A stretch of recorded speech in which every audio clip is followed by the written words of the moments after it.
Welcome back. I haven't been able to get into the workshop for a while, so I'm taking this opportunity to tidy up my archive videos. They are spread over various PCs and cloud storage, and it has been a task that I have ignored for far too long. I always believed that I could only download links to my videos, but AI showed me how I can finally download my own content. This has made the task of compiling this burnishing compilation much easier than trying to find these old files elsewhere. This is only intended to be a quick edited reference to the original full videos and speeded up so they are not a full playlist. If you have any questions, you may find the answers in the individual comments on the original video. There are a total of 9 videos in this collection, with mill burnishing shown first, followed by burnishing on the lathe. I apologise in advance that the narration may not always match the screen. This first example is my original 2-ball, 2-piece flat burnishing tool. Its design allows the balls to be sandwiched between the tool bearing race and the component face. This allows the balls to find their natural speed of half the spindle speed and burnish the part and the bearing race. This gradually improves the bearing race finish and geometry in relation to the spindle axis. The balls drive themselves through friction, and the brass retainer only stops them from falling out. It does not drive them. The part was prepared using my safety fly cutter with a ground sharp point insert. Using a slow speed and a fast feed, a very rough surface was achieved for a thorough test with one pass. The images show a very flat finish, which was difficult to do justice with my camera. Here's how I made the tool. I first drilled, tapped and bored out the body to suit the brass retainer step. Then cut the ball race and milled a flat to suit my 25mm side lock tool holder. I then turned the brass retainer with a slide fit in the bore to suit the shoulder bolt.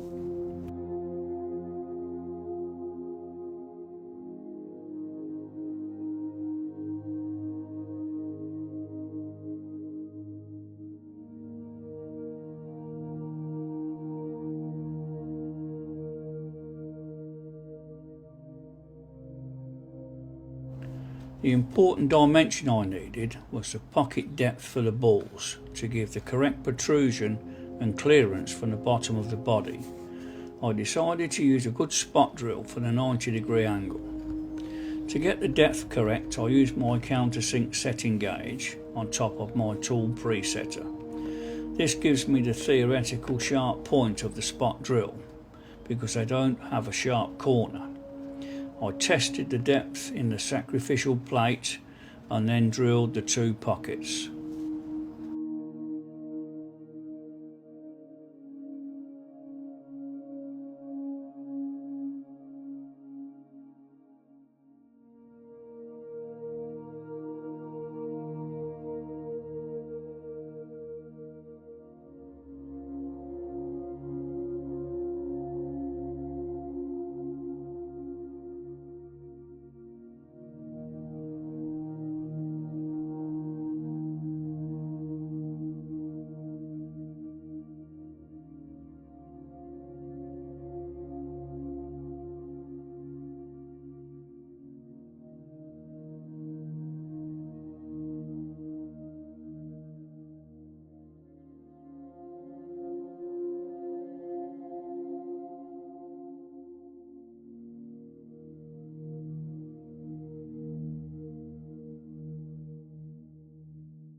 There are other uses for this 2-ball system, and with careful programming all sorts of patterns can be embossed, even Fibonacci spirals.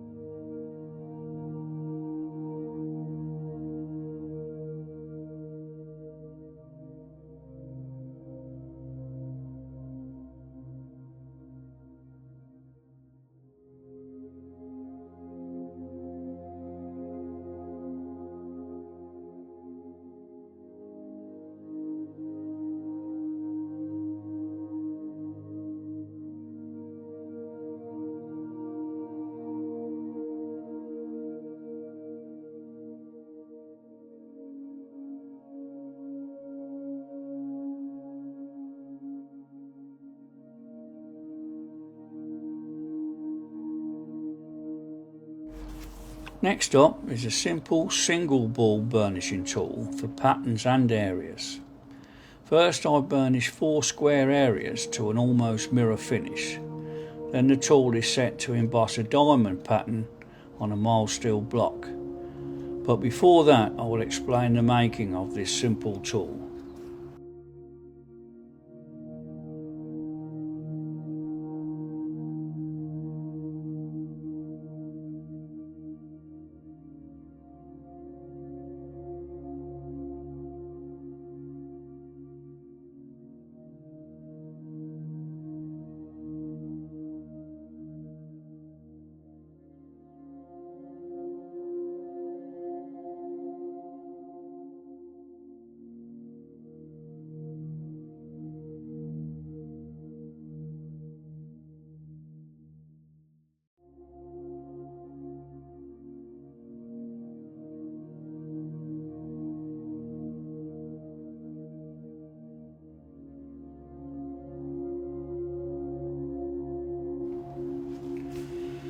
This inexpensive £12 3 Morse taper soft blank was held in an R8 3 Morse taper adapter to give me a parallel diameter to hold in the collet, then bored to fit a ball transfer unit. These have a large ball sitting on lots of much smaller ones constrained in a cup. This allows free rotation of the ball in any direction. This particular unit is cushioned with Belleville washers, preventing hard pressure up into the spindle. Deeper embossing is achieved by multiple passes.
Let's move on to the lathe for some more examples of burnishing.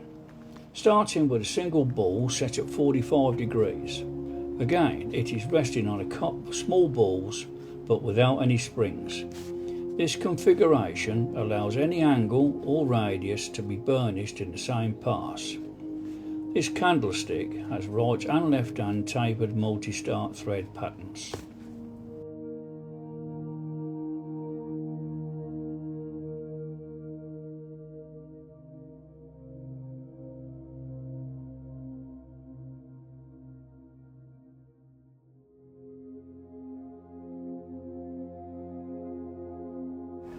The tool started out as a bump tool for diameters and faces, but the comments suggested I tried to burnish with it. This turned out to be a great idea, and I tried it out on different materials with a rough finish. It seemed to coat well and produce a nice finish on them. Unfortunately, it's a bit too much of a faff compared to abrasive cloth and Scotch-Brite in these applications.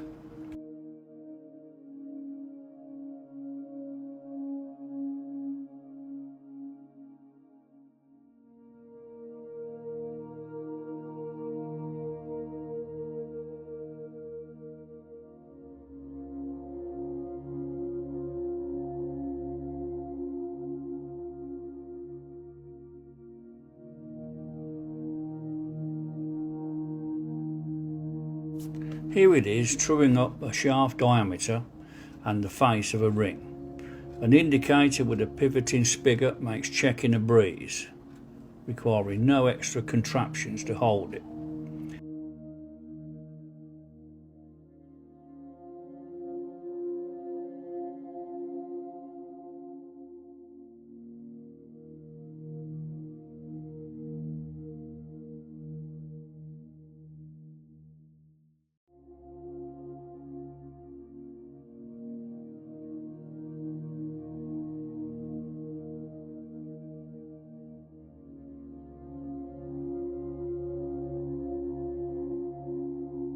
The head of the tool rests against the tool holder body to prevent it pushing back under load.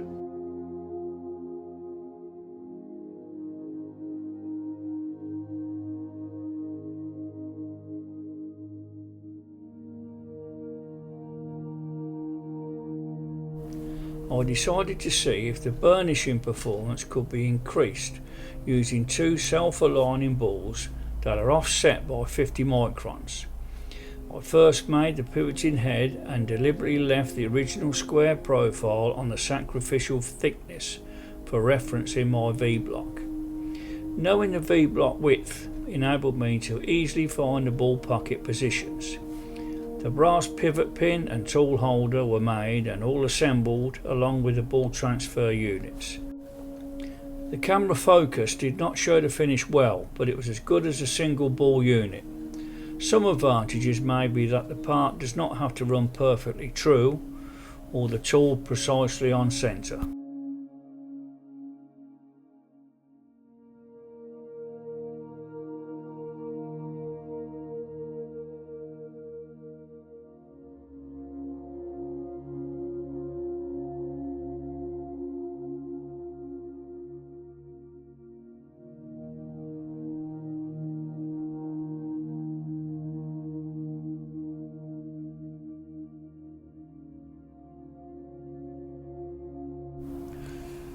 This final test is to see how the single ball performed on a complex shape. The part comprised of two flat faces, two small male radiuses, two parallel portions and a large female radius. It worked well but needed a finished pass.